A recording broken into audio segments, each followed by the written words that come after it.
Have you seen this video?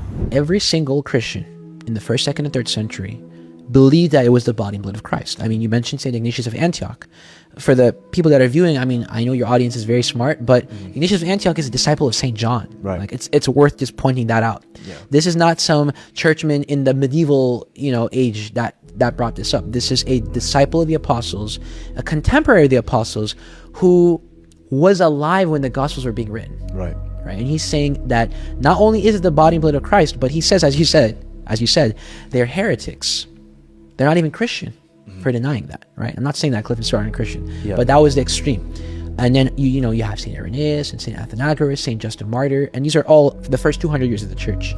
His response is basically he started trivializing and almost mocking the Eucharist, talking about, so you think he took his kneecap and dipped it in the blood coming out of his arm? When he stretched out his hand to grab the bread, to dip it in the wine, then he was taking a piece of his kneecap, dipping it in some of the blood that perhaps was pouring out of his arm, and then eating himself, ingesting himself. And this is exactly why in John 6, when the disciples grumbled when they heard about Christ saying this, he said, are you not going to believe when you see the Son of Man ascending into heaven? And then he says in the next verse, he says, the flesh profits nothing, it's the spirit that gives life. What's he saying? He's saying, look, if you're going to disbelieve me when I tell you that this is my body, this is my blood, are you going to disbelieve me when I ascend into heaven?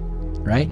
So to those that are saying that the Eucharist is a metaphor according to John 6, you're going to have to say first that the ascension is a metaphor. Right. And second off, what does Christ say? He says, the flesh profits nothing, the spirit gives life.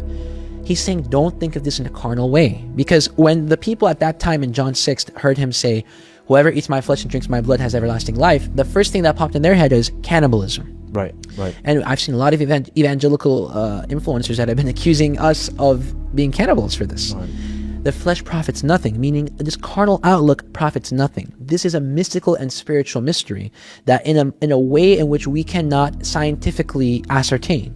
Right? When I look at the bread and I look at the wine, it looks like bread and wine. It smells like bread and wine. It tastes like bread and wine. Right? To the senses, it has those accidents. Right. But we know mystically, in a way which I cannot describe to you, but in a way that's possible for God, it is truly his body and blood. Right? And so Stuart seemed to not understand that.